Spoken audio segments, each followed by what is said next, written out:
Are you a professional pillow fighter? Or a 9-to-5 low-cost time travel agent? Or maybe real estate sales on Mars is your profession? It doesn't matter. Whatever it is you do, however complex or intricate, Monday.com can help you organize, orchestrate, and make it more efficient. Monday.com is the one centralized platform for everything work-related. And with Monday.com, work is just easier. Monday.com, for whatever you run. Go to Monday.com to learn more. Hey everyone, Joe here, and I've got something important I need to share with you. Some of you may not know this, but we're in a really serious financial crisis right now. If we don't turn things around soon, we may have to move Drag Race Recap from a free public feed to a paid one in 2025. Most of you listen to the show for free with ads, but the truth is that ad money, it's dried up. We used to rely on that to pay our podcasters, but when podcast ad revenue took a hit, we had to dip into our Patreon funds just to cover the basics.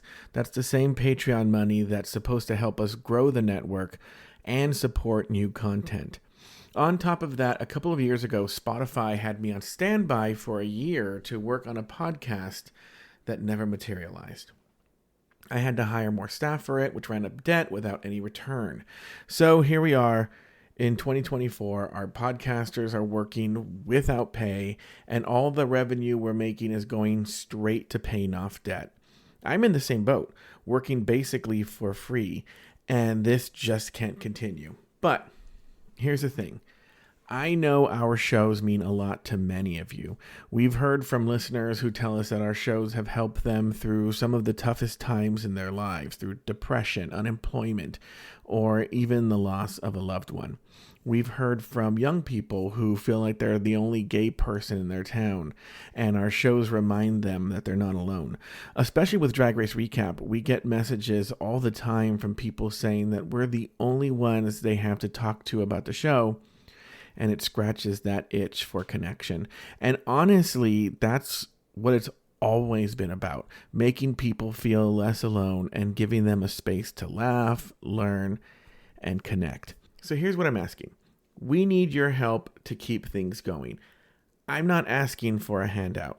We've put together collections of some of the best Afterthought shows that were previously subscriber only. You can head to our Patreon page, hit the collections tab, and grab a collection for as little as $5. Or if you haven't already, subscribe. Even that would really be a huge help. I also want to take a moment to thank our Patreon supporters. You've kept us afloat, man, and your contributions are the reason we've been able to keep this going for so long. But right now, we need more help, and that's why we're reaching out to the public feed listeners. If you've enjoyed the show for free all these years, now, more than ever, is the time to give back. Even a small purchase can make a huge difference. Drag Race Recap has been around since 2015, and Afterthought Media has been here since 2019. Our mission has always been to provide a platform for diverse LGBTQ+ voices, and that's something rare in podcasting. Most other shows out there are just gay, white, cis men. We've built something special here. We've touched a lot of lives, and we want to keep doing that. But if we don't get enough support, we'll have no choice but to move over to a strictly paid subscription model. And I know that's not what any of us want. So head over to our Patreon, hit the collections tab, and pick up a collection or subscribe and help keep Drag Race Recap free in 2025. All links are in our show notes. There's also some bonus content where it was meant to be more concise than this, but it's Lori telling crazy stories, and I'm going to tack that onto the end of this show. So thanks for listening, and let's keep this thing going together.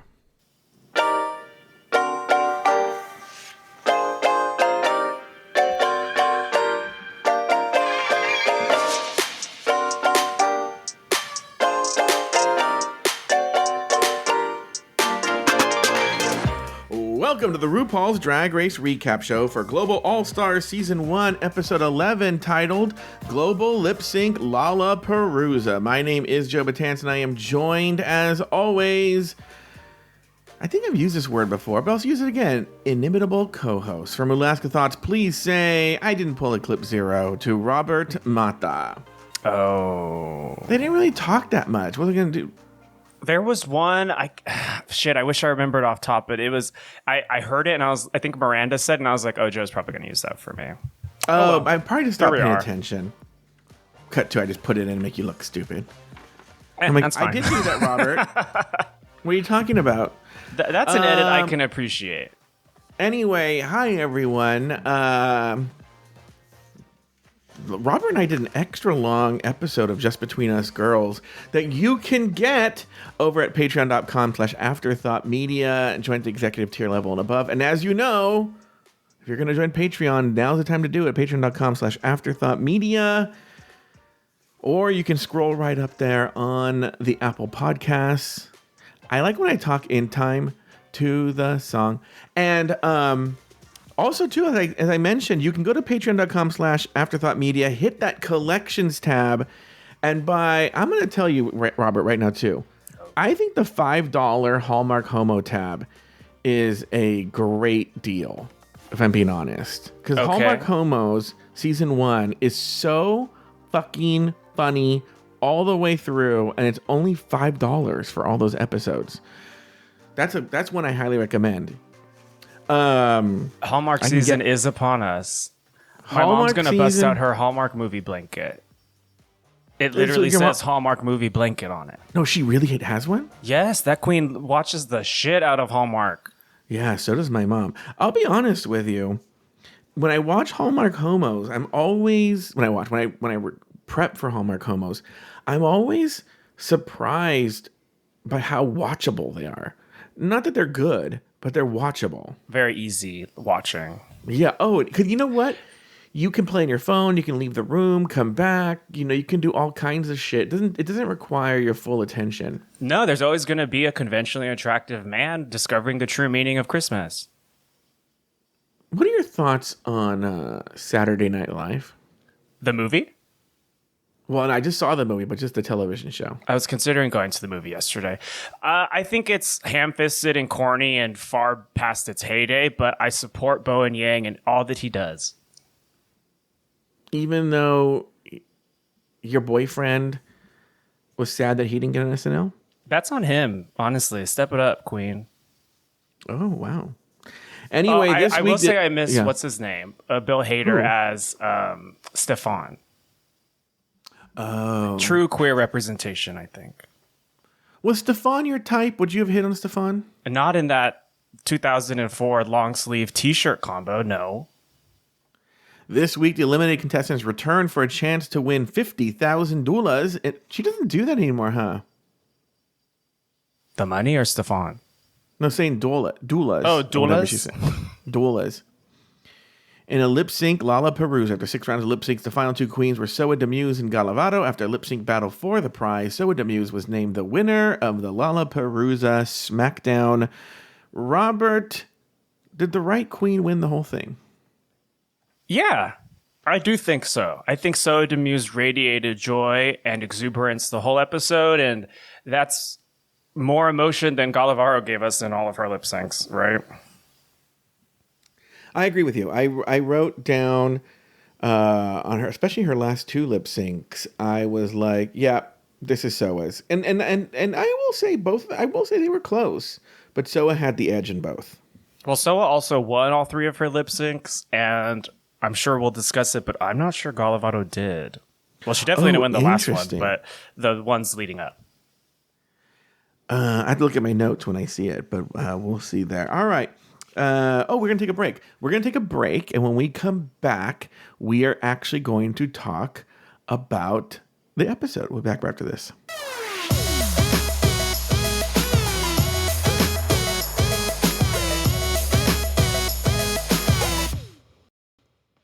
Hey everyone, Joe here. You know, it feels like everywhere you look these days, people are talking about weight loss drugs like Ozempic and Wegovy. But here's the thing. You don't have to be a celebrity to have access to these kinds of treatments. Thanks to hers, getting the help you need to manage your weight is way more affordable and accessible.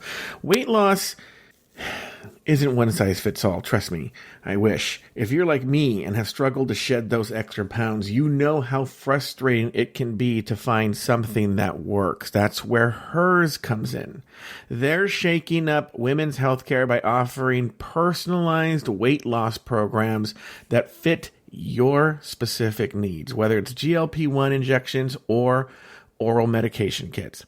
What I love about hers is that you're not just getting the meds and sent on your way. They connect you with a medical provider who works with you every step of the way, making adjustments, answering questions, and offering real support. Plus, it's 100% online with no extra costs. And get this, their GLP-1 injections start at just $199 a month with a 12-month subscription, no hidden fees, and they ship straight to your door for free. That deal is so good, it's criminal. Start your free online visit today at forhers.com/crime. That's forhers.com/crime for your personalized weight loss treatment options. Forhers.com/crime. Hers weight loss is not available everywhere. Compounded products are not FDA approved or verified for safety, effectiveness, or quality. Prescription required. Restrictions apply. Deciding which credit card or loan is right for you is like trying to choose where you want to eat for dinner. Except when you finally get to the restaurant, the menu's riddled with jargon that no average foodie could understand. So at Credit Karma, we keep things simple. We show you personalized recommendations that align with your money goals and help you turn the confusing fine print into terms you can actually understand. And as a cherry on top, we provide a detailed overview for a new card or loan before you apply. That way, we can help you make decisions faster and with more confidence. Download Intuit Credit Karma today to get started.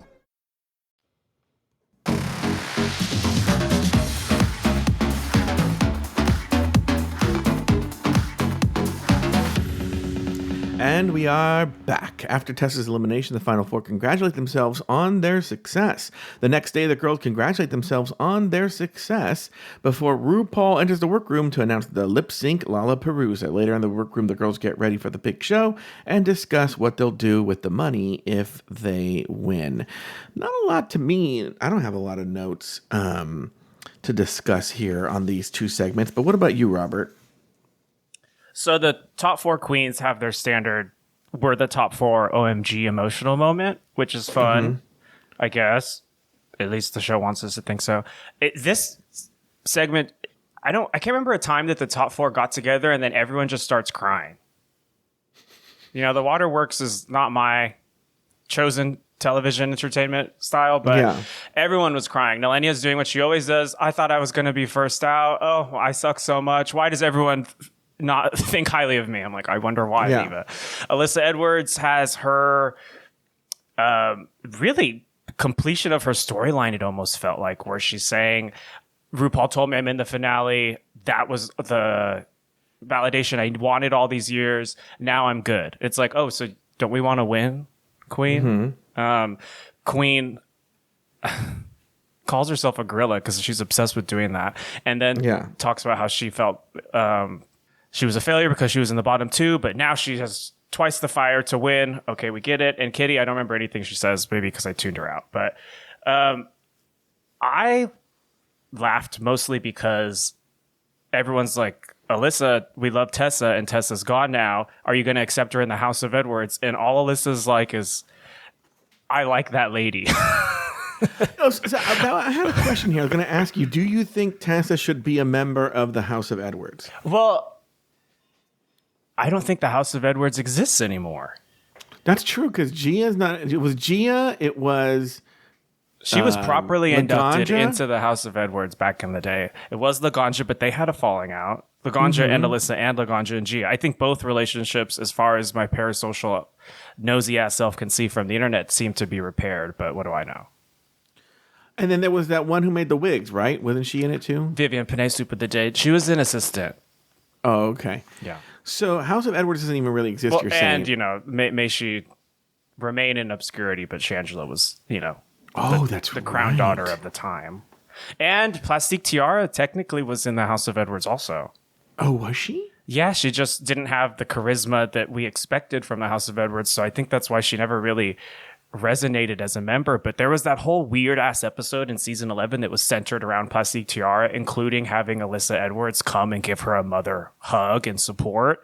And then that's what pissed off Raja O'Hara. And she was like, what the fuck is going on? I love that queen. I have no memory of this. Oh my gosh. Yeah, I guess I'm giving you, this is why I need to be a lore master. A lore master. Yeah. I like how Queen Kong is that she's like, I know everyone's expecting the queen from last season. And I'm like, or like, I was to be as good as I was last season. And I'm like, you weren't even good on the last season. Well, she was dragged to the end there too. Yeah, I guess Down Under 2 was a good cast. I think of Down Under and I think of like season 3, which the cast was just cookie dough. It's not it, but what are you going to do? I wonder if there's a drag queen named Cookie Dough. It's actually a kind of a cute name. Yeah. Then also the next day, Queen's like, I'm going to tell you I'm proud of myself. I'm like, oh, you're proud of yourself, Queen? Whoa, I know. Someone called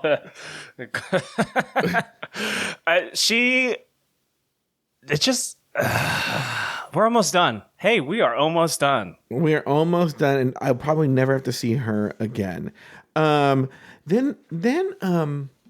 These drag queens are not good actresses. So they're sitting around the table and they're like, chit-chatting, and then the whoop goes off, the siren goes off, and then they go, oh, is this the last challenge? Wait, is this the last challenge? I'm like, queens, you know exactly what's happening. Because don't you think if they thought it was the last challenge, they'd be like, oh, it's the last challenge. They would just declare it. They wouldn't be asking if this is the last challenge. Yeah, I mean, they wouldn't have patted themselves on the back for reaching the top 4/finale if they didn't already know that was the setup. Yeah. I hate them. Okay, so now Lalaparuza Day, and the girls are just sort of kikiing around the mirror. It's almost like elimination day. Did you have any thoughts on things that were said there? Now that everyone's back in the room, do you mean? Yeah. Mm-hmm. Well, I thought it was an interesting way. I don't know if lampshading is the word, but there's this very strong subtext in which all the queens that come from poorer countries, which because that's probably not even the best choice of words, but queens come from countries with fewer resources than the United States and the United Kingdom. They're talking about how much $50,000 would truly impact and change their life. Miranda talks about it. Yeah. And no, you're right. Yeah. It's such an odd thing to remember that all these not all of them, but several of the eliminated queens would have gotten so much more out of this competition, both in terms of exposure and like monetary value, that it just makes it bitter all over again, that instead you have the wealthiest queens at the top for whatever reason. You have someone like Miranda's like, oh my God, I'm going to adopt and this money would secure a stable life for my growing family. And Alyssa's like, yeah, I could use another $50,000 around the house. And it's like, for what, diva? Yeah, it's funny that one of them, I don't remember who, was like, I'm going to buy a house. I'm going to do this. I'm going to do that. I'm like, Athena. Yeah, I'm like, in Greece, I think you could. Yeah. Isn't that where she lives? Well, she lives in Brussels, I'm pretty sure, but she's ethnically Greek. But she did say, yeah, I'm gonna pay for a top surgery for my brother. I'm gonna go on holidays with my friends and get an apartment. I'm like, damn. Yeah, I was like, wow, this is really stretched that $50,000 down to the last penny. Yeah. Yeah. Vanity Vane, she was back. I'm like, man, I forgot how much she really bugged the shit out of me. Which you've mentioned a couple of times throughout this season, but I guess it's just funny because she's just so. I've used this word a million times. I'm trying to come up with a better one, but she's so curmudgeonly that I just don't really notice her because she's just kind of always muttering off in the corner, even in her own confessionals. So she doesn't bug for me, but I can see why she gets. Well, someone who doesn't bug me but still said something very ridiculous is Galavado. She was talking. She goes, and I still think I won the Manamana lip sync. I'm like, girl, no, you didn't. That poor girl. Sorry. Well, she probably thinks she won against Eva the Queen. I guess. Well, even one of her lip syncs, she was on the nose. What was the one she did the violin on? That was, I want to say, this is the beginning. Yeah, so the final lip sync. And I was like, she's always so on the fucking nose. Yeah. But all her lip sync stuff. For someone as intelligent as she is, she doesn't seem to channel that into creativity as much. No, well, she's a scientist. That's true. Well, I mean, working with theorems requires creativity, just not the kind that was rewarding on Drag Race. But anyway, I don't want to get too brainy. I was talking about my friend, and he's very bright. And I said, get me a job shining shoes. And he goes, they don't shine shoes anymore. Like, he didn't get that I was being sarcastic. He thought I genuinely wanted to shine shoes. To which I was like, go to the airport, queen. Yeah.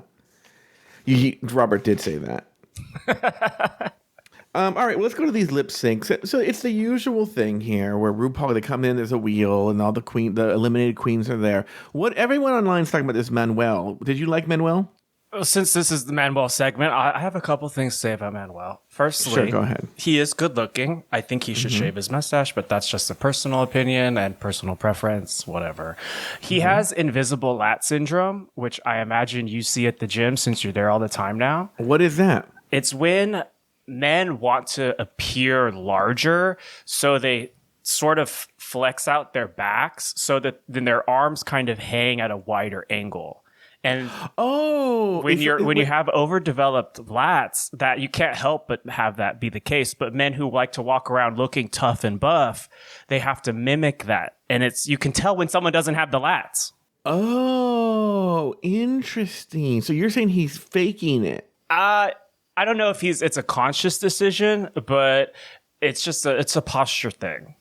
So, I was thinking about this at the gym. And I was going to bring this up to you, but like, well, then what if Robert does this, right?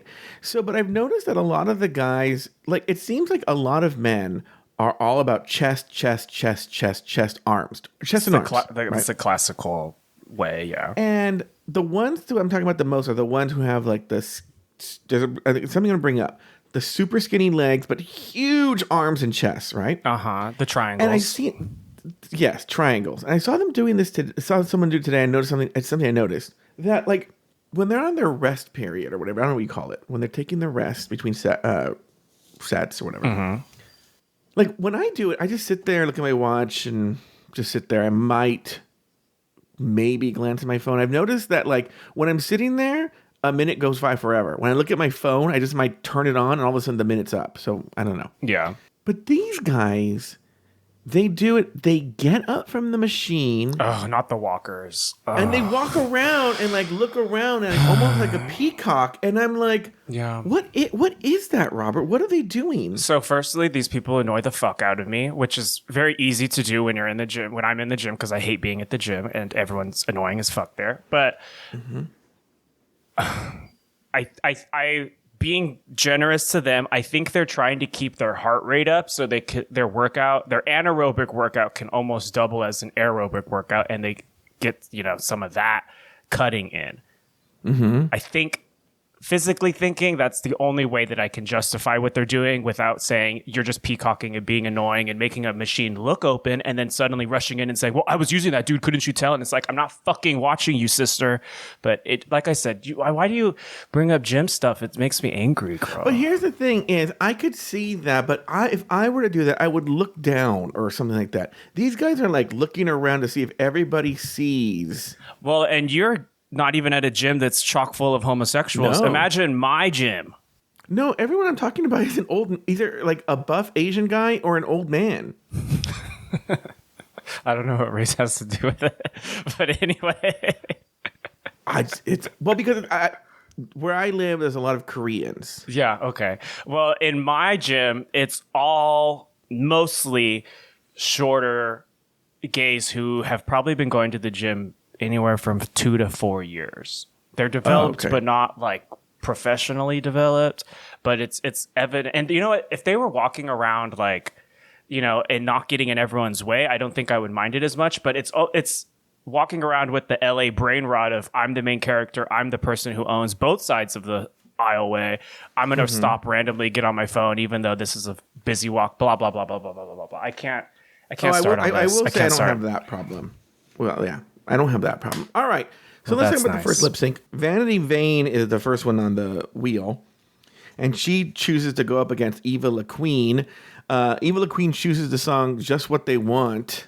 You know, Robert, I was thinking maybe for the holiday season we do a bonus episode again, like we did with the lip sync songs. But this is like favorite, because this is a conversation that came up at the Magic Castle recently. Favorite RuPaul songs. You know, I love New Friends Silver, Old Friends Gold. Yes, I know you do. But where does this song, Just What They Want, where does that fall in for you? I love that you knew to ask because I wrote notes on every song as well. I didn't know that this song was called Just What They Want. Yeah, neither did I. I thought it was called Gotta See Me Work or whatever. I'm mostly familiar with the song because it's been used as a runway theme, I want to say 2 or 3 times on Canada's Drag Race. And I hate it. This song sucks. It's a terrible song. You know, to call RuPaul songs repetitive is redundant and obvious, but sometimes the repetition can be sinful. And I think this is an example of that. Not a good one. I'll say it again. Even though he is a drug-addled white supremacist, No. Lucian Piani got it. I don't really know, because Lucian Piani's songs are on here. The realness was it. The realness. You also have Jealous of My Bookie. You have The Beginning. Bob's, you know, If I Dream. Yeah, If I Dream. Come on. Can I get an amen? Where did that song go? I love If I Dream. Yeah. There's a scene from Holland season, is it 1 or 2? I can't remember, but the girls are fighting. Like, they're literally beefing with each other. And then If I Dream is on in the background. It's so funny. Well, it's because clearly, I don't know if it's still the case, but in the old international seasons at least, they only had access to RuPaul's music. So they would just, like Thailand, you would see it a lot. It would be some random ass RuPaul song just playing. Yeah, they were the worst example of that. Well, which I guess overarchingly brings me to the point that I was going to make at the end, but it's relevant now. I think normally a Lalaparuza being all RuPaul songs, I would groan and roll my eyes at because I think we can afford better. But it is the closest thing to a level playing field on this franchise, I think, so that we don't necessarily have all the problems running into English lyrics and all the issues that have kind of plagued the season in general. So I don't love it, but it makes sense logically. All right, so Vanity Vane versus Eva La Queen, your thoughts on this lip sync? Well, I adore that Eva had a strategy that she played with and won with, which is, you know, I know that Vanity doesn't know these words because it's a wordy ass song, and she ate her up. Maybe not in terms of performance, but she knew all the words and Vanity didn't. So I'd say Eva La Queen getting to knock out the girl who sent her home and is also known as the season's lip sync assassin is a pretty solid redemption moment for her. I just felt I was, you know, because Vanity Vane has been deemed and deems herself the lip sync assassin of the season, but I didn't think she was that good. So I'm like, oh, this is what happens, you know, when, well, she did go up against Eva before, but like, you know, when she's actually having to participate in a real lip sync. You said fuck Phenomena. Oh, I hate Phenomena. I hate it so much. Anyway, Eva La Queen won, sending Vanity Vane back to the workroom. Any other thoughts before we move on to the next one? A quick call out that really what Eva La Queen did was walk into the middle of the stage and then park and bark with some hand movements. Yeah. But we'll get to that in a second. All right, lip sync number 2 is Soa Demuse versus Tessa Testicle. Tessa chose the song ASMR Lover. Robert, your thoughts on this song? What does ASMR have to do with any of it? Okay. Is it not an anagram? What are they called? Does it stand for something? No.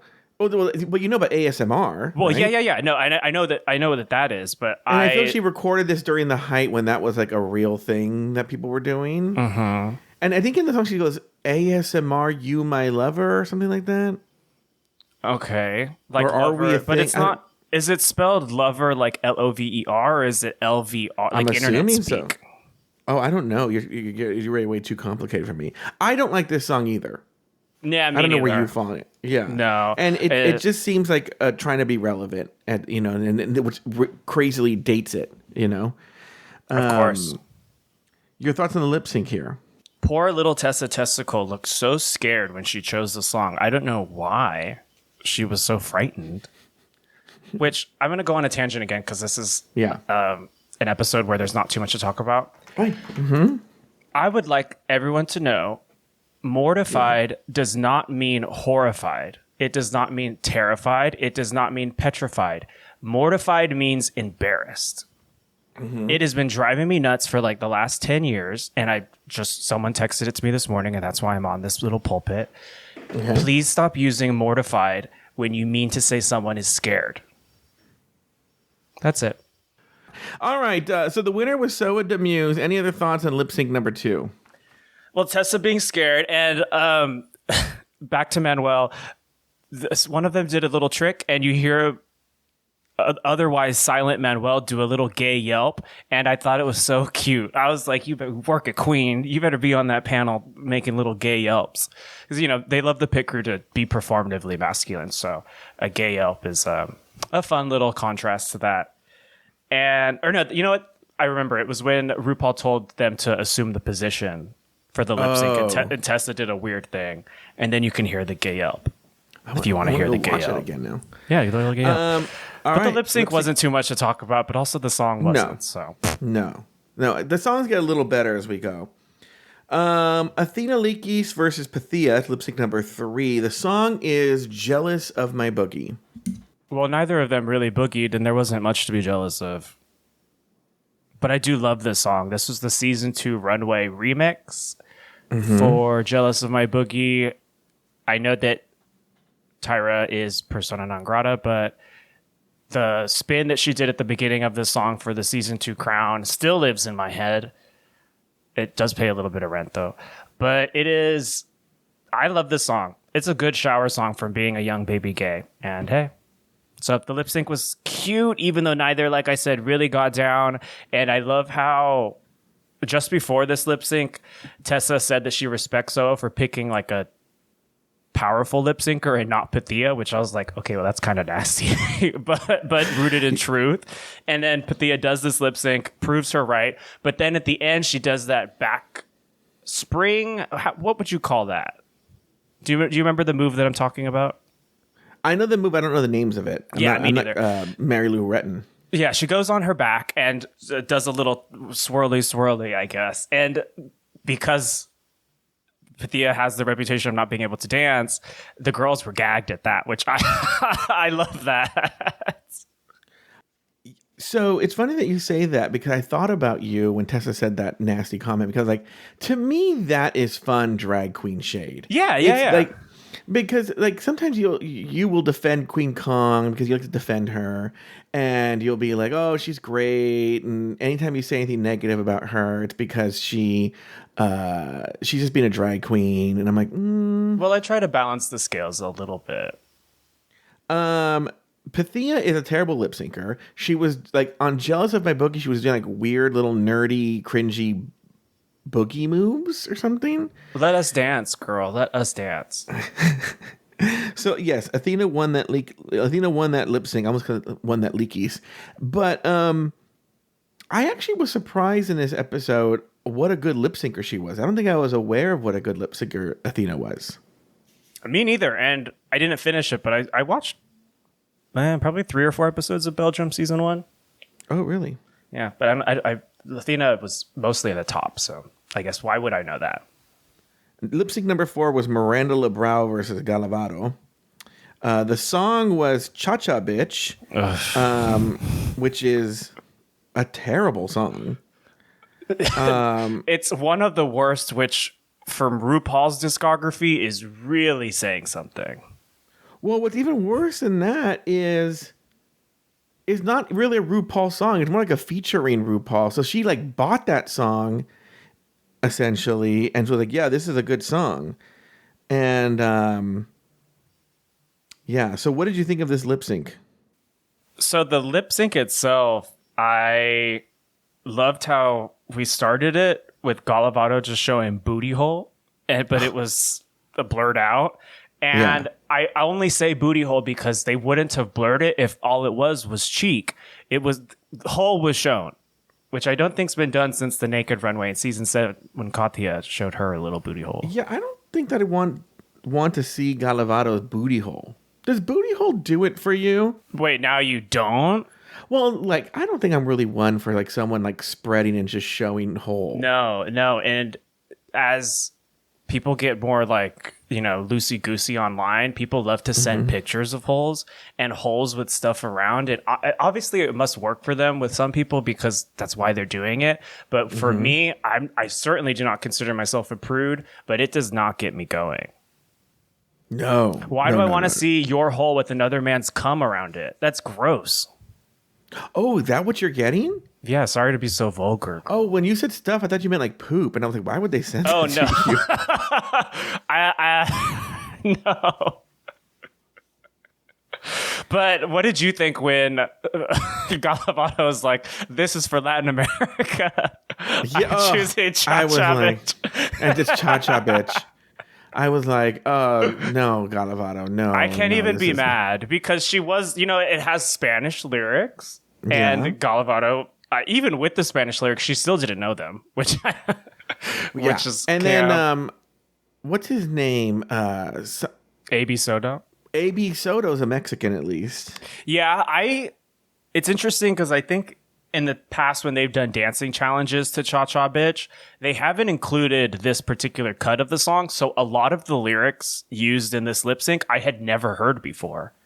It was almost like not a whole new song, but it was like a secret special edition of the song that they pulled out for this. I wonder what happened to it. AB Soto. He's probably at Mickey's. I used to Right see now. him all the time.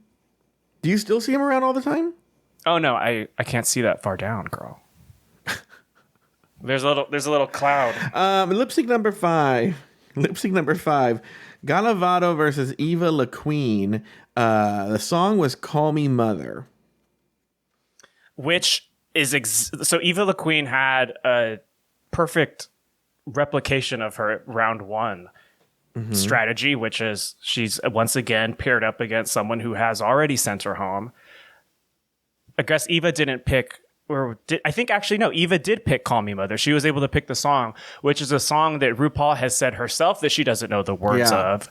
Yeah, notice they didn't show RuPaul lip syncing to that one. Yeah.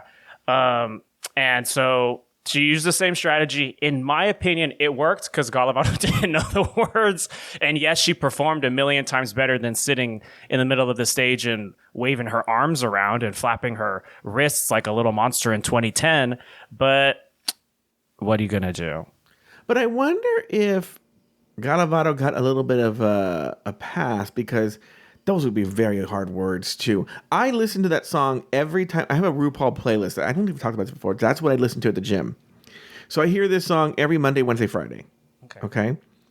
I listen to was Pokemon able to Gym lip Leader sync. songs at the gym.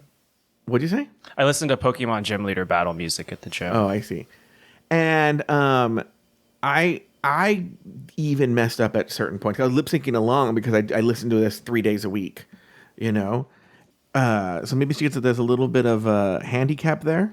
Maybe, but it's not like this is a new song. This has been in the RuPaul zeitgeist for probably around 8 years. Maybe 8's crazy. Maybe like 5, at least 5 years. And in all those 5 years, the lyrics, it's not even that deep, but the lyric "From the Clintons to the Obamas," what a stupid lyric. I don't know why that one gets me. Also, the way the song is, it's actually fairly easy to lip sync to until you get to certain parts, So Well, because it has the same cadence of syllables. That's the whole point of the rap. The whole Azealia Banks, the big beat scandal of it. Oh, whoever. I don't blame RuPaul. RuPaul doesn't write any of her music, but whoever it is, 100% ripped off Azealia Banks. 100%, no question. Well, what do they say? There are 3 songs.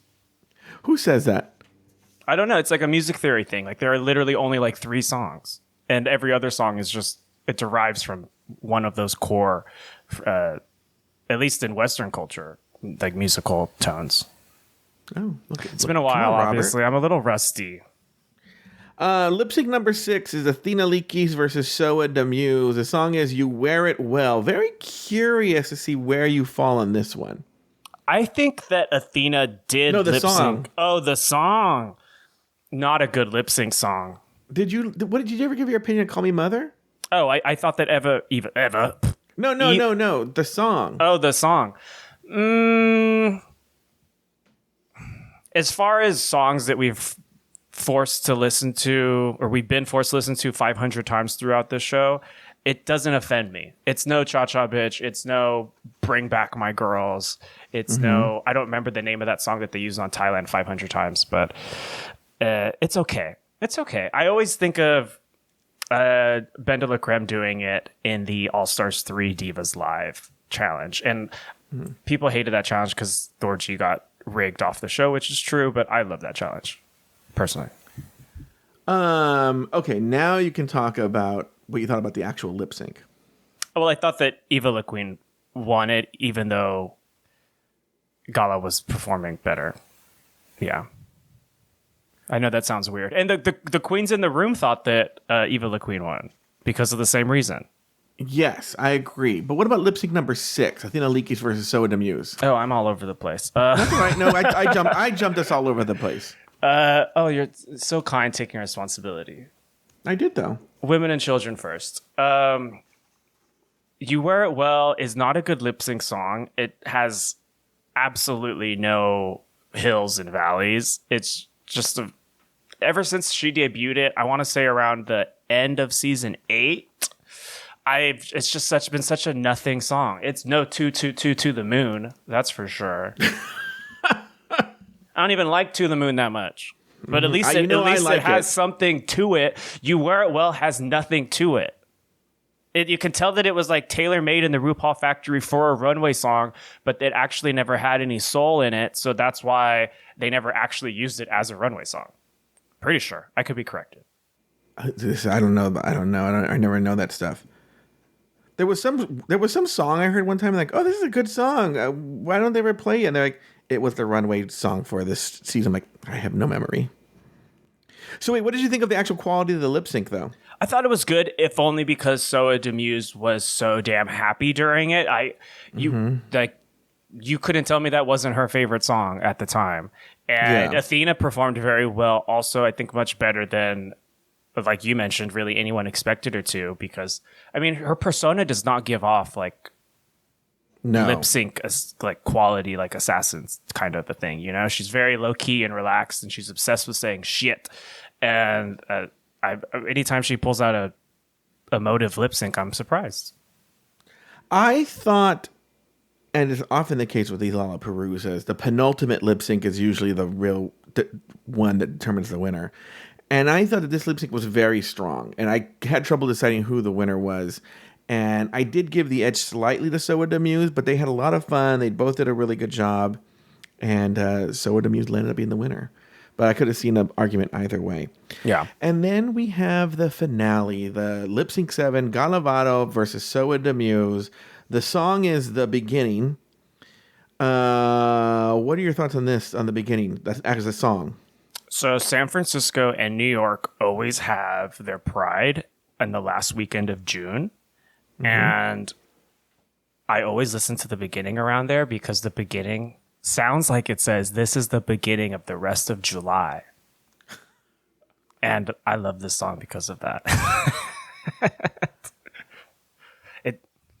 So it is a good song. Over and over, you listen to it. But what are your thoughts on the actual lip sync? Well, you told us already, though. You didn't think Galavado did a good job. No, and I think I've been a consistent Galavado stan since we even started recapping Drag Race Mexico season 1.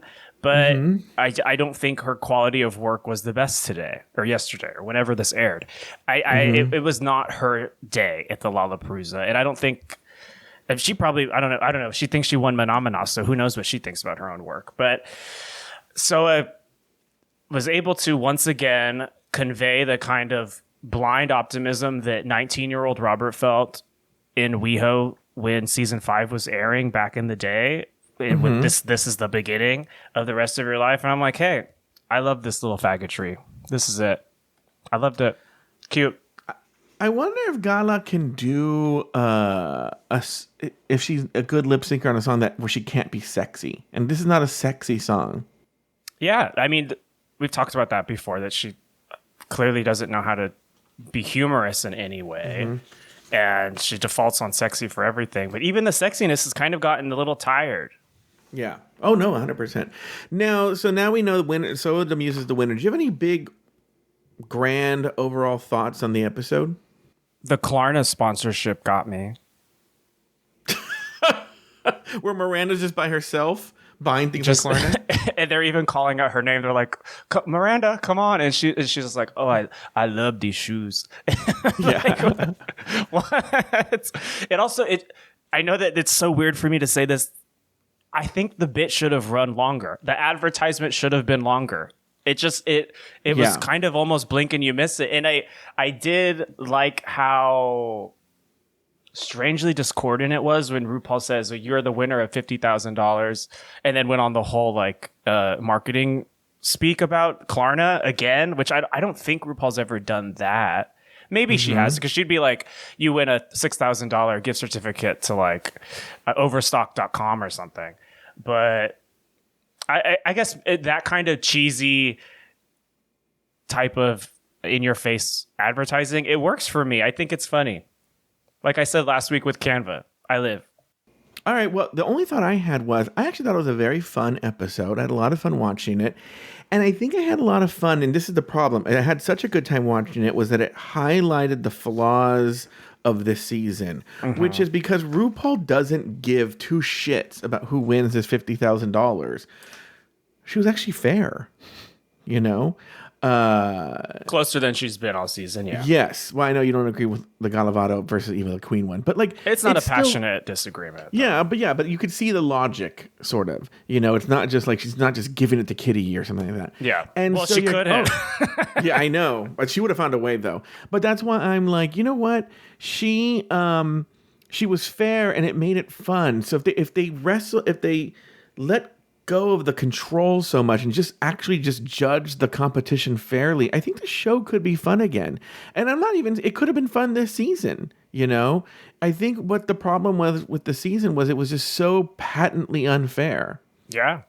And whenever the show is fair, because that's why I think the flagship season seems to be better, is she does seem to take that one more seriously and seems to try and be more fair. I'm not saying that she's always doing it, but maybe because she also doesn't know the queens as well. It seems in All Stars she plays favorites. She definitely plays favorites on All Stars. I will compare it to a season I know you haven't seen, but this is not exactly me trying to sell it to you, but who knows? Canada season 1 had really an incredible cast. I think actually they used a lot of their heavy hitters in the country a little too early, if recent Canada seasons are anything to go by. But the cast, the talent was beyond.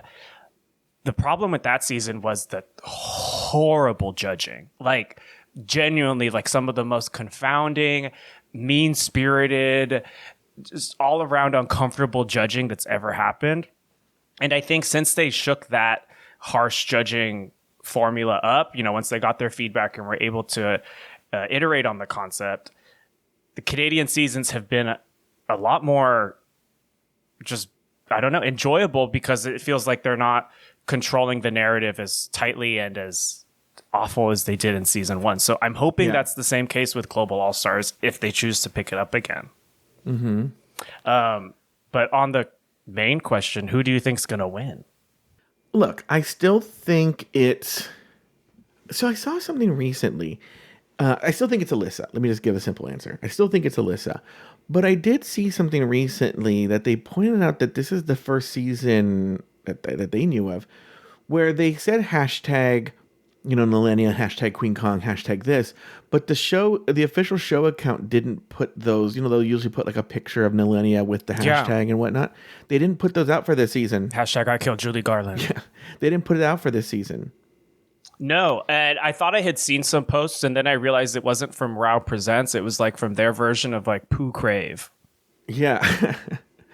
and so maybe with the fear that Nilenia would get a vast majority of the votes, a landslide that would delegitimize Alyssa's win, because they're going to have to sell the fuck out of that next week. Yeah. Do you think Alyssa's going to win? I think Alyssa's going to win, but I think that maybe I've just like allowed my opinion of that to ossify from the very beginning of the season. Whereas, I mean, I take the lack of the team posts to think that it's actually more possible in my mind that Queen's going to win. Oh, really? Oh, I think. Oh no, I'm not even joking. If that's the case, I don't know. I don't want to make any promises. I think it's going to be deeply hilarious if she wins. If she wins, I'm a Christian. I got it.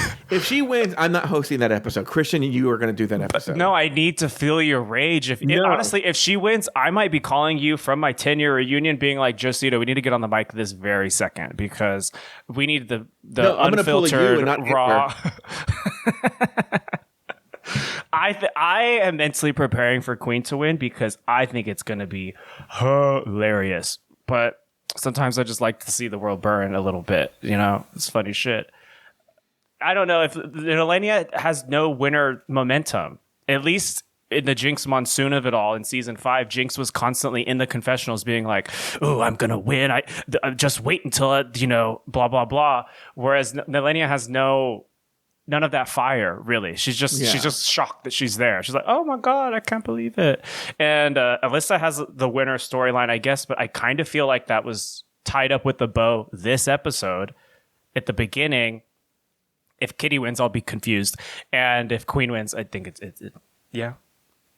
I don't want it to happen, mind you. Well, if you hear Christian next week, then you know who won.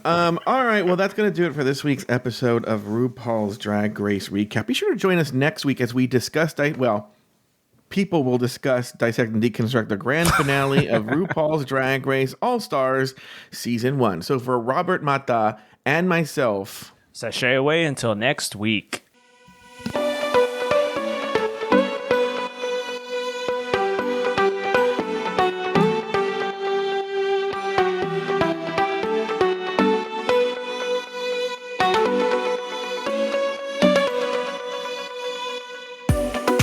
Thank you for listening to Drag Race Recap. Have something to say? Leave us a voicemail at speakpipe.com/afterthoughtmedia.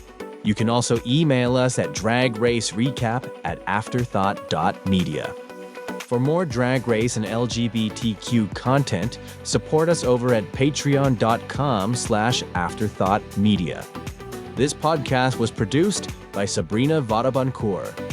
You can follow Robert Mata on Instagram at RAWB54. Follow Joe Batance on Instagram at Joe Batance.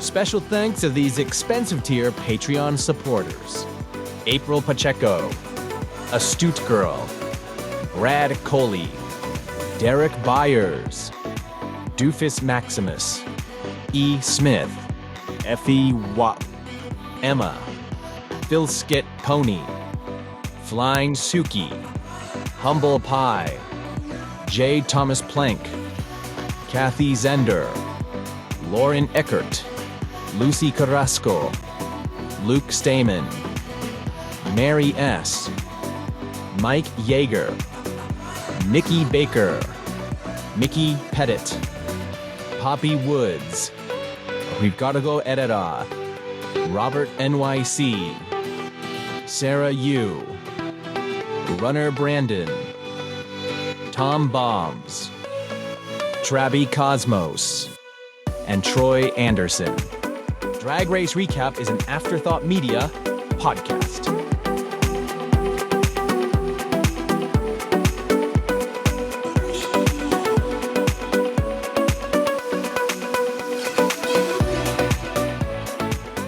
Hey, thanks for making it this far. Okay, so now you're going to hear the original call to action for, our dire financial straits.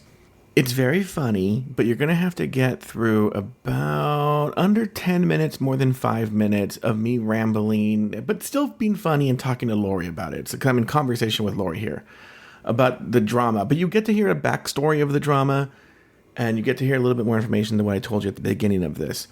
But it's a little rambly. But then it gets, the last 20 minutes of this is funny stuff and funny stories from our lives. And so it's like a little episode of me and Lori just shooting the shit. But you have to get through that. So enjoy it. And again, please go to patreon.com/afterthoughtmedia and hit the collections tab. I neglect to say this in this upcoming call to action, but it's patreon.com/afterthoughtmedia, and then go to the collections tab.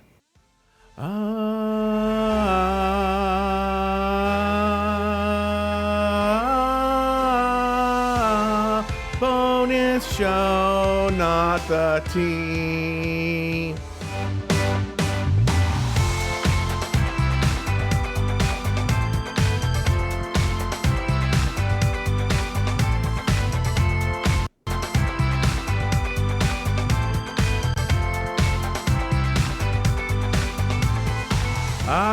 Good morning, good afternoon, good evening, whatever the time of day it is where you are. We are glad you joined us today.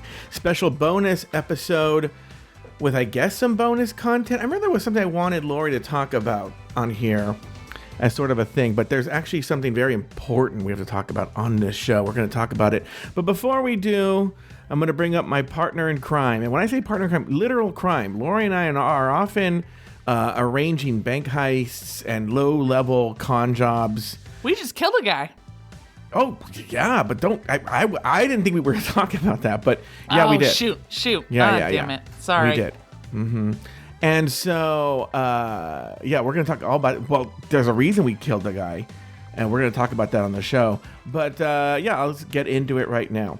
So, somebody said to me, I had one way of thinking about this. I don't remember if it was Lori. I've been talking about this all day. It might have been my therapist, actually. I talked about what we're going to talk about, Lori, with my therapist. I've never done this before, but I'm going to tell you guys something. If you're listening to this, let me tell you this. This is the only piece of content I can think of that is exclusive to the public feed. The Patreon tier is not getting this. Now, maybe some of them listen to this feed and they're going to hear this, but I'm not going to put this on Patreon. This is only on the public feed. And I'm going to give you two schools of thought we're going to talk about. One, my therapist said, like what Wikipedia does. Okay. And I'm going to tell you my school of thought on this is, and too bad Star is not listening, Lori, at least not listening yet, is one of the things, I feel like this is a stand-up comedy joke by like some sort of like W. Kamau Bell would do something like this, or like some sort of like socially conscious comedian like Mark Maron. But it's one of these things where, you'll hear about this from like Mexican comedians. I don't know what the Mexican version of W. Kamau Bell is. It's rare that you see a Mexican person just begging for money. Usually what they do is they try and sell you something. They'll sell you a sack of oranges. They'll sell you flowers by the freeway. They'll sell tacos. They'll sell tamales. They'll sell something. And so I guess in that respect, I'm just doing... They'll marry a fat white woman from Culver City. They'll marry a fat white woman and then have her donate her kidney and then divorce her and cheat on her. Mm-hmm. I'm doing the same thing here. So I'm going to tell you guys something. Afterthought Media is in trouble-ish. It's in trouble-ish. I'm not even being funny. So if you've been, we are in trouble. Like right now, the hosts aren't getting paid. Technically, I'm barely even getting paid because not worth getting into here, right? But we're in trouble. So we need your help, specifically people who've been listening to this content. I want to keep it free. I'm telling you, if a Patreon person happens to hear this, don't worry, the Patreon isn't going anywhere. What really, though, Lori, is in jeopardy is the public feed, because, but there's a way you guys can help, and it involves getting something for it. But the public feed is really in danger because...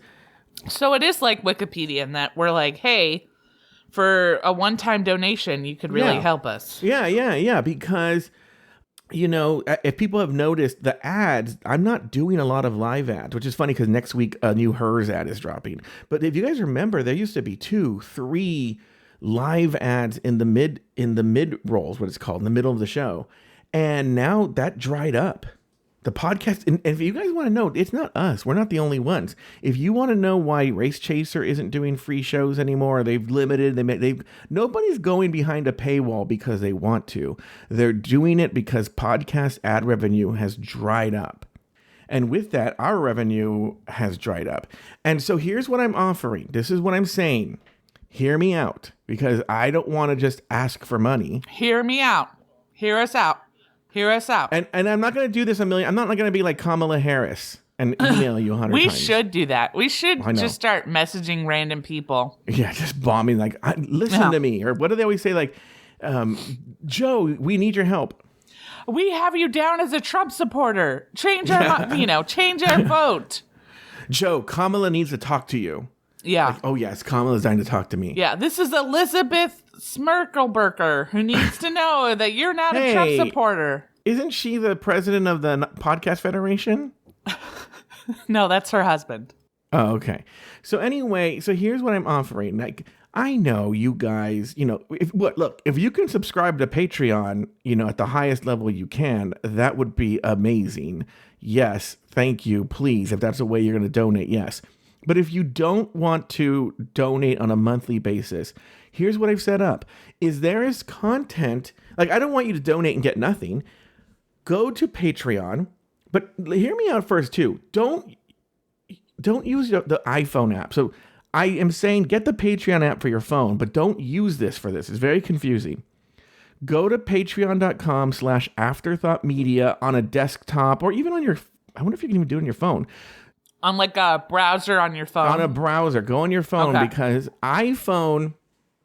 Apple charges a percentage on top of what they charge. If you go through the app. Yes. So for instance, a good example, there's some show we're selling that's $15. Oh, like Just Between Us Ghouls. Just Between Us Ghouls, for all the Just Between Us Ghouls episodes for this season, past, present, and future of this season, it's $15. But if you buy it through the app, it's $21. And we don't see any of it. You know who sees that extra $6? Apple. So go to patreon.com/afterthoughtmedia, browse the content there. I have it at different price levels. I'm going to say maybe Lori can chime in with what her favorite shows are, but you can buy the Sydney Gaze. That's there. That's one of my favorites. I love Sydney Gaze. And that's totally worth the money. Like, I would really push you to Sydney Gaze. All of the Sydney Gaze episodes are there. Every season, every episode, every bonus show, everything with the Sydney Gaze is there. Also, Finding Prince Charming is another really good one. That's a good one. That's another really good one. The butthole that comes out. Yeah, with the butthole. I have to, by the time you get this, it should be up. But Hallmark Homos, which is a very popular show, is there. There's also, by the way, if you're listening to this on the T feed or you're a big fan of the T, there's like 17 or 18, maybe even 19 bonus episodes of the T that you can get. And also that on that one, when you buy that, you get future bonus episodes of the T as well. That's a good deal, the T one. So, I would say Hallmark Homos, if you have like a long car ride yes, or are doing something, like if you have to do your taxes, if you in October, or if you're, just filing paperwork or you're, doing something, that's a great listen because they're usually like 2 hours long or a little over an hour and they're very funny. But even those three shows we mentioned, Sydney Gaze, Finding Prince Charming, and Hallmark Homos, those are shows that the Afterthoughts, the ones who are on Patreon, consistently say they listen to over and over and over and over and over again. So this is not just like a one-time thing you get these shows. These are going to be shows that you listen to on repeat because they're so funny, they're so good. And when have I ever done this? We've been around for 5 years. So if you've enjoyed our content and haven't paid a dime, which is fine, that's your prerogative. I've often talked about how many shows I listen to, I don't pay a dime, right? But this is the time because I'm being serious. Right now, we're making, even though it sounds fancy, Lori, when you hear an ad from like United Airlines or 7-Eleven or some big company, we actually don't make a lot of money from that, like pennies. Okay, we make money from when I read an ad. That's when we make money. So really, I didn't know that. Oh yeah, it's very little. It's like I would say, I'm not even being funny. I'm gonna reveal it right now. I would say, with maybe a month or two of those ads, those pre-made ones, all of those playing all the time, I probably make $50.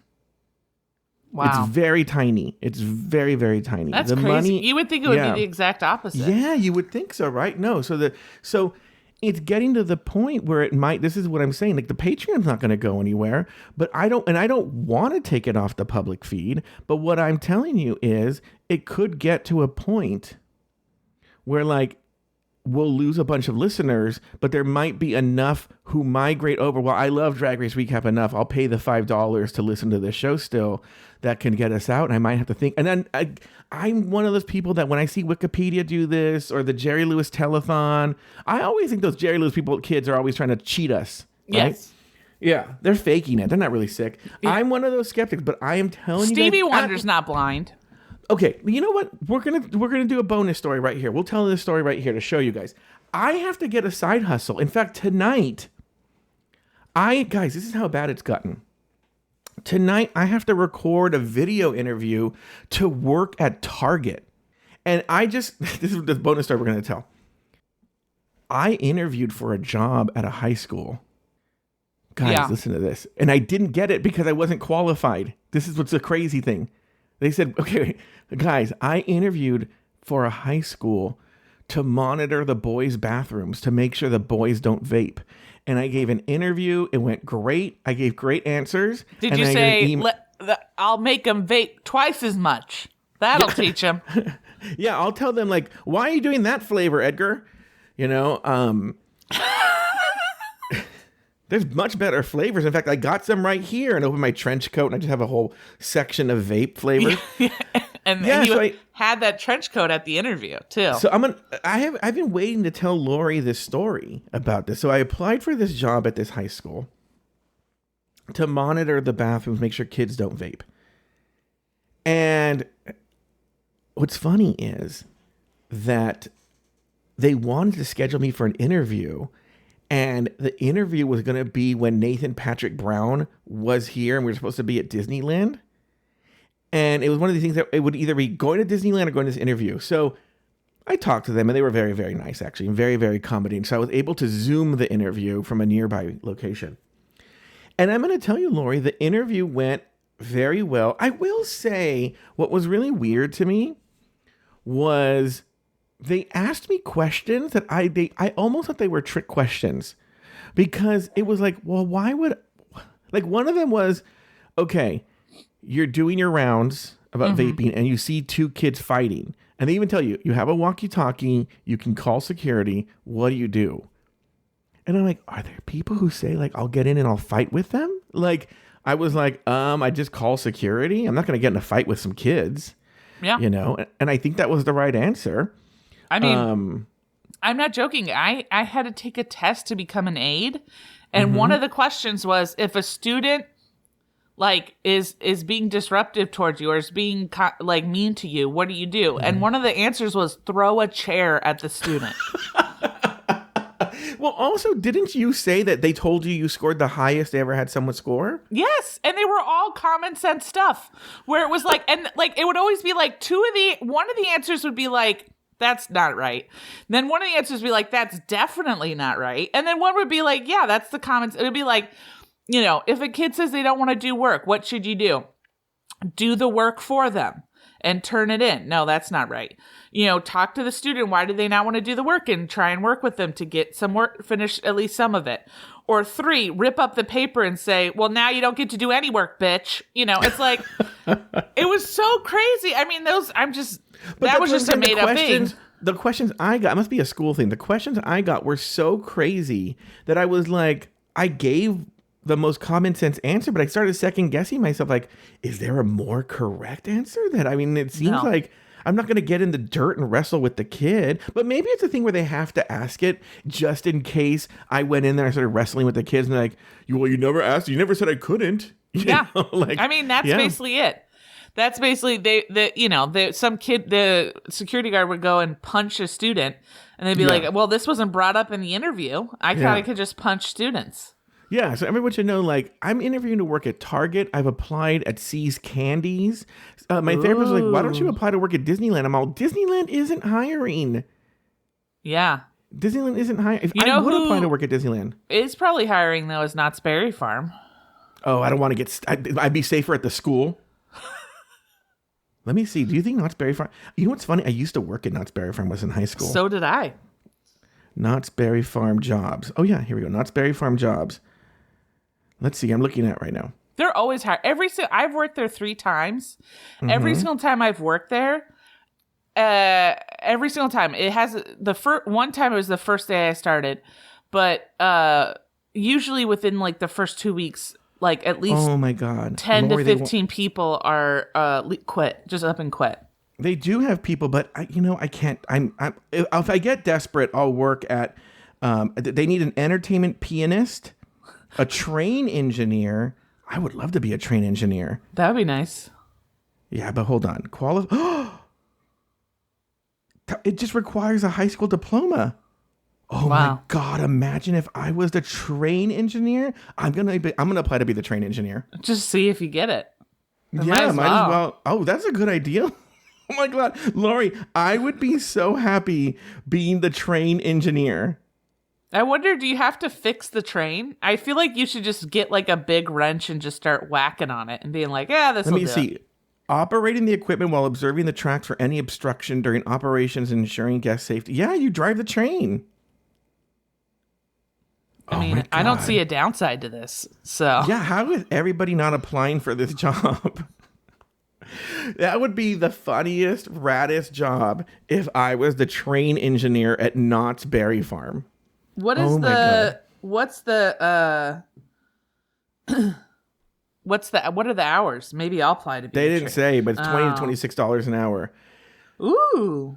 Yeah. That's about how much I make. Yeah. So guys, what I'm trying to say is this is how bad it is. I'm trying to get a side hustle as a train engineer and not even sure it won't affect the content, but I got to get the money first. So help me not be a train engineer. Essentially, yes. Essentially, help me not be a train. Yes. I mean, I'm still going to be a train engineer because we need to really pay the bill, but really help me be a train engineer for as little as possible or short a time as possible. Go to patreon.com. Oh, by the way, so Lori, Monday I got an email saying, thank you for applying.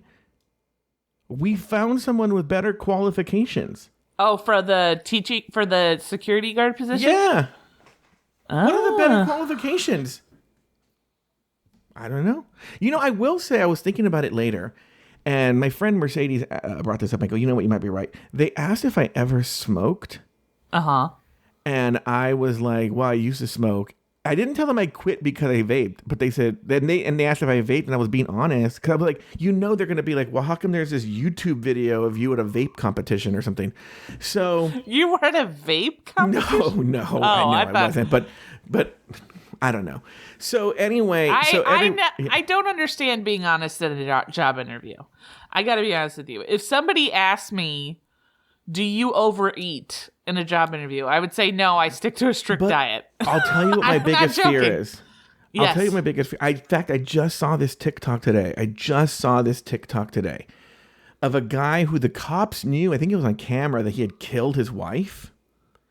But they don't tell him. They don't tell him they know this. That's different. That's police they don't tell him. They don't tell them he knows this. So they're like, "Sir, your wife is dead," and he's like, "Would you like to come in for a job interview?" No.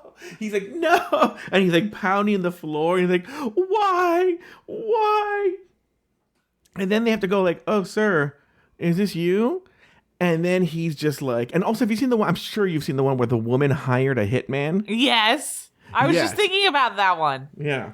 Yeah. And she says now, I don't know if you remember this. No, I don't know this. So, okay. So for people who don't know, I think there was from New Jersey. This right, yeah. Yeah. This guy is like a personal trainer, meets this girl, they get married. And then, things aren't going great. She hires a hitman to kill him, and the police inform him of this. So what they decided to do is set up a sting where they get a fake undercover police officer, pretend to be the hitman, pretends to kill the husband. So the husband's really alive. Mm-hmm. And then they do this fake thing where they, she like shows up at home and there's police everywhere. And she goes, "Oh, what happened?" And you go, "Oh, your husband's been murdered." And she's like crying and, "Oh my God, what happened?" And they take her to the police station and they're like, "Do you know anything about this?" And she's like, "No." And then eventually they go, "Well, we have somebody we'd like you to talk to." And it's the husband. Mm-hmm. And so she's like, "What happened?" But then she turns it around and says that her and her husband were trying to be actors. They were trying to get acting gigs. Uh-huh. So they came up with this story where it was a husband and wife, and the wife wants to kill the husband. Okay. And so her husband said, "Oh, well, let's do this story. We should do this story and film it and put it out there." And so she thought she was acting when she went to the hitman, and she thought she was acting when she saw the police. So Lori, so it's so funny. I don't know why I think about you when I see this person, but I saw there was an update on Nicholas Rossi. I don't know if it was today or when it was. Why do you think about me? I just think of you. He's like a double rapist. What? Well, that's not why. It's more that you were obsessed with him. But oh my God! Well, his accent is terrible. Did you see that he confessed basically today, in a sense? No, he did. Yeah. To either faking his identity, faking his ID. Yeah. So look that up. I don't know if it happened today or yesterday. I'll have to check that out. Yeah, for people TikTok, who don't know, explain who that is. Nicholas Rossi is this guy who, I forgot exactly. I think it was like Washington or something. But he essentially he raped 2 women. He he physically assaulted and raped, married. I think we were both married to, or one woman he was married to. He beat her up and stuff. So he absconds to England. He goes to England to run away from the police. Well, he gets COVID and he goes to the hospital I think he's in Ireland.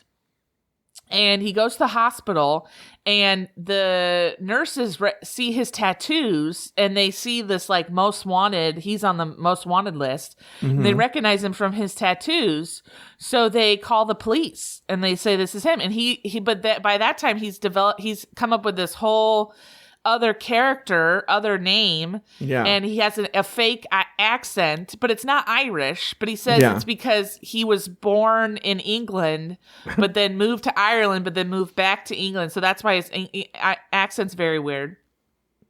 The thing that's the craziest is that his wife has been he met his wife out there, and she's been by his side the whole time. She fully supports him. Well, I don't know. I saw him today, but he was extradited back to the United States. So now he's in the United States awaiting trial for. But he denies that he's Nicholas Rossi. But now he's confessing that he's Nicholas Rossi. It's a whole thing. Okay. So anyway, guys, look how Lori and I just talked off the cuff now for 25 minutes. If you want to keep this happening, if you don't want it to go away on the free feed, seriously consider going to patreon.com/afterthoughtmedia on a browser, desktop, or whatever. And there's small ones. There's ones that are $3. There's some things that are $5. There's $10. There's $15. Buy what you can and get all this digital content. I don't want you just to give us money. Get some content, but you're not going to be paying $15 a month. It's a one-time fee. Consider it a donation. I will also say this. Let's say you're look, I love you guys, but I just don't have the money to spend on this. Yes. All right. Here's where you can help us. Think about people in your family and in your circle of friends who have money. Yeah. And start playing us up to them. Yeah. Start being you need to listen to these people. They're really funny. They, really start promoting us, and that'll help us too. Word of mouth is good, just as good as money too. So, you're right. In some ways. Because then we can start getting better ads. Yeah. Yeah. So, and it's not even money. If you don't like us, think about people you hate and start recommending us. Or you know what? Do what Lori and I do. We just steal money and then we give it to people. We're kind of like Robin Hood. Yes. But what ours is, we rob from the rich and give to McDonald's or Burger King or fast food places. Real quick. Before we, just so that way this is definite bonus content. What was your worst? Do you remember your worst job interview? Like one where you walked away going, "Oof, that wasn't good." Well, I haven't had really that many jobs. Because you had a company. I'll tell you what. Yeah. Have you ever had a bad interview? Yes. So when I worked for the Princeton Review, I was the hiring person for 2 or 3 years. I hired all their teachers, and I could tell you a couple. One, because at the Princeton Review they had a kind of like a unique hiring process. You had to teach something non-academic for 5 minutes. And When I started hiring, but what they used to do, that used to be your only interview. When I started hiring, I would do a quick phone interview and then tell you what the interview was, explain it, and have you come in. And then it would be like in a group and we would do it. And then, that would be it. So we did this interview. We had a group. We brought in the group. We had done the pre-interview, bring in the group. And people start going up and teaching the non-academic thing for 5 minutes. It's always something stupid or something that, how to get out of a ticket or something. And this one guy was just really nervous, and he goes, "Can I go to the bathroom?" Oh, I'm like, "Okay, yeah." And then he just never came back. That was one. 2, there was a guy who was legitimately crazy. Okay. Right? And I had known him in college. So he's like, "Oh, hey, like I know somebody here, right?" And then he came in, and we thought he was being funny at first. Because he was like, today, because we liked funny ones. There would be funny ones and it was really funny, right? And fun. And they usually get hired. So I'm like, oh, this is going to be a win. Because he was like, today I'm going to teach you how to be invisible. Okay. And we're like, oh, that's so hilarious, right? But then he started to read from the book, The Invisible Man. Oh, no. And in the book, The Invisible Man, there's some sort of like pseudoscience about invisibility in it. Yeah. And so he took like a glass of water, and then he took a glass and broke it in front of everyone with a hammer, and then took the shards of glass and poured them into a glass of water. Was like, see, they're invisible. And we were like, okay. It was very, very strange. So those are 2 interviews I remember the most. What do you have any interviews that remember, Lori, for you that went poorly? Yeah, and unfortunately, they're not any where I'm like, oh, this person was bad. It was all me. I have several. So too many to count. I'll do the top 2 I can think of right now. But I could do a whole show on just me being terrible in interviews. Yeah. Real quick, I was in an interview, and when you're in an interview and you kind of start to feel very comfortable, like the person you're doing the interview is like very, very nice, you start to feel, and then you're sort of just like, oh, I can kind of be myself. Never do that. Never, ever do that. So this woman I was interviewing, she's very nice. It was for a secretary position for LA Fitness. And she was extremely nice. And she's like, oh, what do you like to do? And, I was saying, oh, I like to listen to autobiographies. And she's like, oh, what do you like to listen to? And I go, well, I like a lot of like true crime. And she's like, oh my God, I love true crime. She's like, I really like listening to like serial killers. Like, God, what's the guy's name who had a cult and killed Sharon Tate? What's his name? Charles Manson. Oh, yeah. So she goes, I really like to listen to serial killers like Charles Manson. Oh, and no. then I said, I know where this is going. Okay. Charles Manson is not a serial killer. He's a cult leader. Yeah. That is wrong. You are wrong. And you need to listen to more books. And the interview went well. Like afterwards, the interview went well. And then, when you don't get the job, you're like thinking back. And then now I'm like, oh, I shouldn't have gotten in that woman's face about Charles Manson not being a serial killer. The second, the top one was I had a phone interview. Mm-hmm. So I used to intern at a radio station, and then I let my internship ended, and then I was looking for another job at another radio station. So I got a phone interview to work for KFI. Okay. And so the guy's name was something kind of hard to pronounce. So it was like Bart Klinkerforken or something. Yeah. And so I go, hi, I'd like to speak. I call them, and then the secretary comes on, and my aunt's in the room. Mm-hmm. My aunt Kathy's in the room. And I call the lady, and she goes, I go, hi, I'd like to speak to Bart Klinkerforken. Oh, shit. Klinkenforken. And the lady goes, okay, hold on. And then what she doesn't tell us when she said, hold on, was that she wasn't transferring it. Like there wasn't going to be a hold. She literally was pressing a button and we would go straight to the call. Oh, okay. What we thought was happening was there was wait time. Yeah. So we just heard silence. And so my aunt goes, Lori, you should not have said that. And I go, she didn't hear it. I go, I just couldn't pronounce his name. She goes, it doesn't matter, Lori. She's going to tell him and he's going to know that you said shit. And I go, it doesn't matter, Kathy. She's not going to know. It's not like the first thing she's going to do is go, hey, this woman who's in for an interview is here. And she said the word shit. And all of a sudden we just hear, Oh no! Oh no! Oh my God! This is so embarrassing. Why have you never told this story before? All the Patreon people are going to be so mad because this is not going on Patreon.